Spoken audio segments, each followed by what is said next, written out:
சின்ன சொல்லிட்டார், நீங்கள் யாருக்கு கேட்குறீங்க, அது உங்கள் பிரச்சனைப்பா, நீங்கள் பார்த்துக்க, நான் காந்திகிட்ட பேசிட்டேன். இல்லை காந்தியாட்டியான்னு சொல்லுங்க அப்படிங்கிறார் பெரியார். இதெல்லாம் எழுத சின்னாவுக்கும் பெரியாருக்கும் நடந்த அந்த கடிதங்கள்லாம் இருக்குது, நீங்கள் படிச்சீங்கன்னா தெரியும்.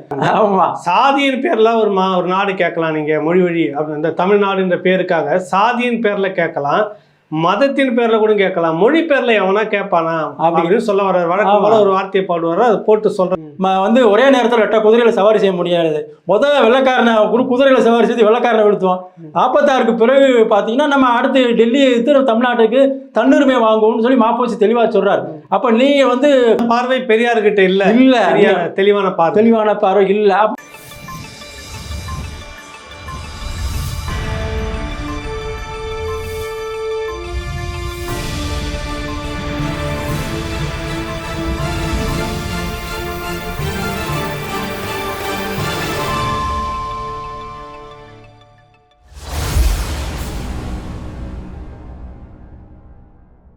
சென்னை மீட்பு.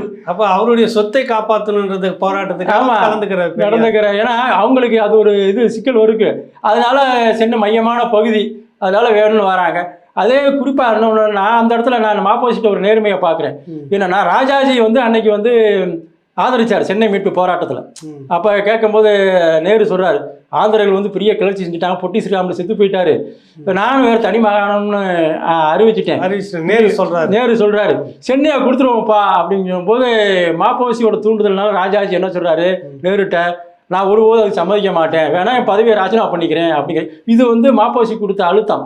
ஆனால் அந்த போராட்டத்துக்கு வந்து பலரும் கம்யூனிஸ்ட் கட்சி உட்பட ஆதரவு கொடுத்தாங்க. இன்னும் சொல்ல போனால் ஆந்திரா கம்யூனிஸ்ட் கட்சி கூட சென்னை வந்து தமிழர்களுக்கு தான் சொந்தம்னு சொல்லி தீர்மானம்லாம் போட்டாங்க. ஆனால் சித்தூர் இருக்குது பார்த்தீங்களா, இந்த சென்னையை தாண்டி போனால் சித்தூர் திருப்பதி வரைக்கும் பார்த்தீங்கன்னா அந்த போராட்டத்துக்கு மாப்போசிக்கு வந்து யாருமே ஆதரவு கொடுக்கல. இவராக தான் போய் 47 தொடங்கினாரு, இவராக தான் போகிறார். அங்கே திருத்தணிக்கு போனால் மங்களங்களார் ஒருத்தர் இருந்துக்கிறாரு, அதே போல் விநாயகம், அங்கே போய் இவங்களாம் ஆதரவு திரட்டுறாரு. போய் அவங்களாம் ஆதரவு வந்ததுனால திருத்தணி வரைக்கும் நம்ம கிடச்சி. இப்போ என்னன்னா அந்த 56 மொழிவழி மாநிலங்கள் வந்து நமக்கு அமைஞ்சிருது. நீங்கள் கேட்டிங்கல்ல நவம்பர் 1 தானே, எப்படி யார் அறிவிச்சார்னு நீங்கள் கேட்டீங்க. இதை செய்த வந்து மாப்போசி தான். ஏன்னா 1956ஆம் ஆண்டு தான், அதாவது 53 ஆந்திரா பிரிஞ்சாலும் கூட முறையாக 56 தான் பிரிக்கப்படுது இந்தியா முழுக்க. அப்போ வந்து மகாராஷ்டிராக்காரன் கேட்டாங்க, ஒரிசாக்காரன் கேட்டாங்க, கர்நாடகா, இப்போ எல்லாம் கேட்ட போது டோட்டலாக மொழி சீரமைப்பு ஆணையம்னு ஒன்று போட்டாங்க. போட்டு வந்து அது சில ஆணையங்கள் போட்டாங்க, பசலலி ஆணையம்னு ஒன்று போட்டாங்க. இந்த ஆணையம் கொடுத்த தீர்ப்பின் அடிப்படையில் என்னென்ன பகுதியில் யாருக்கு சொந்தம் சொல்லி பிரித்து கொடுத்தாங்க. அப்போ பிரித்து கொடுத்த பிறகு ஓரளவுக்கு நமக்கு திருத்தணி கிடச்சிருச்சு. அது மாப்போசியோட முயற்சியில் சென்னையும் நமக்கு உள்ளே வந்துருச்சு. அந்த பக்கம் பார்த்தீங்கன்னா மார்சல் டிசைமணியோட போராட்டத்தால் தேவிகுளம் பீருமடை இழந்தான். அதே சமயத்தில் வந்து கன்னியாகுமரி உள்ளிட்ட தோவாளை அந்த மாதிரி பகுதிகள் பெரும்பகுதி 9 தாலுக்காக்கள் கேட்டாங்க. 4 தாலுக்கா நமக்கு வந்து கிடச்சிச்சு நேசமணியோட போராட்டத்தால். இப்படி கிடச்சிச்சு. அதாவது இது முழுக்க வந்து தோல்வின்னு சொல்ல முடியாது, வெற்றின்னு சொல்லலாம். ஆனால் இப்போ என்ன, அதை நவம்பர் 1 அறிவிச்சு அன்னைக்கு வந்து மாப்போசி வந்து செங்கோலில் எழுதுறாரு, நவம்பர் 1 வந்து தமிழ்நாடு நாளாக கொண்டாடுங்கன்னு சொல்லி எழுதுறாரு. தொடர்ந்து அவர் காலத்தில் நடந்துக்கிட்டு இருக்கு. இப்போ அதுக்கு பிறகு காங்கிரஸ் ஆட்சி காலத்தில் வந்து பெருசாக நடத்தப்படலை. ஏன்னா இயல்பாக வந்து காங்கிரஸ் கட்சி அன்றைக்கு வந்து மொழி, அது பல மாநிலங்களில் பார்த்தீங்கன்னா காங்கிரஸ் கட்சி தலைவர்கள் தான் அந்த போராட்டத்தை முன்னெடுத்தாங்க. ஏற்கனவே நான் சொன்னேன், பொட்டி ஸ்ரீராமுல ஒரு காந்தியவாதி, ஆனாலும் மொழி வழி மாநிலம் கேட்கிறாருல. தமிழ்நாட்டில் அது கேட்கல. இயக்கம் வந்து உங்களுக்கு எல்லாம் மொழி வழி மாநிலம் பிரிவதற்கு முன்பாகவே மாநில அடிப்படையில் தமிழ்நாடு காங்கிரஸ் கமிட்டி, ஆந்திர காங்கிரஸ் கமிட்டி அப்படின்னு தான் மாநில மொழி வழி மாநிலத்தை தான் அவங்க கட்சி பெரிய வச்சுக்கிட்டு இருந்தாங்க சொல்றாங்க. ஆமா, தமிழ்நாடு காங்கிரஸ் கட்சி தானே இங்க. ஆமா, அவங்க அப்படிதான் வச்சுட்டு இருந்தாங்க. கர்நாடக காங்கிரஸ் கமிட்டி இன்னைக்கு அந்த பேர் இருக்குது. அவர்கள் அந்த மாநில வழி மொழி வழியில வந்து பிரிச்சு வச்சிருந்தாங்க காங்கிரஸ் கமிட்டியை. ஏற்கனவே வந்து பிரிச்சதாகவும் நேரு சொல்லிட்டாரு. இங்க என்ன இப்ப கேள்விகள் என்னன்னா, இவ்வளவு போராட்டம், எல்லை மீட்பு போராட்டம் ஒரு பக்கம் நடந்துகிட்டு இருக்குது, தமிழ்நாடு அப்படின்ற ஒரு போராட்டம் நடந்துகிட்டு இருக்குது. இதில் பெரியார் அவருடைய பங்களிப்பு எதுவுமே இல்லை அப்படின்னு ஒரு தரப்பில் நீங்கள் வாதம் வைக்கிறீங்க. ஆனால் இருந்ததாக வந்து பேசுகிறாரு பெரியார் தரப்பினர். இன்னைக்கு வந்து எல்லாமே இவர் சொல்லி தான் எல்லாமும் நடந்தது, சகலமும் பெரியார் தான் இன்னைக்கு நம்ம பேசுகிறத பார்க்குறோம். இது நீங்கள் எப்படி பார்க்குறீங்க? சகலம் அதுன்னு அவருடைய வாக்கு மூலமாக சொன்னேன். அதாவது இன்னும் மாப்போசியை பற்றி இவர் நிறையா எழுதியிருக்கார் பெரியார். எல்லை பிரச்சனை வந்து சித்தூர் மாவட்டத்திலிருந்து வெள்ளக்காரன் காலத்தில் பிரித்து கொடுத்தேன் 1921 காலகட்டத்தில். அப்பயே முடிஞ்சு போன பிரச்சனைன்னு சொல்லி பெரியாரை எழுதியிருக்கிறாரு. இப்போயே மாப்போசி கையில் எடுக்கிறாரு அந்த பிரச்சனையை, அது முடிஞ்சு போன பிரச்சனை அப்படின்னு பெரியார் சொல்கிறாருல. நீங்கள் நடத்துங்க, நீங்கள் மாநாட்டு கூப்பிடுங்க, நான் வாரேன் அப்படி சொன்னால் அது வேறு விஷயம். அது முடிஞ்சு போன பிரச்சனைன்னு பெரியார் ஒரு முடிவு எடுத்துட்டார். இன்னும் சொல்ல போனால் ராஜாஜியே தேவையில்லாத விஷயம்,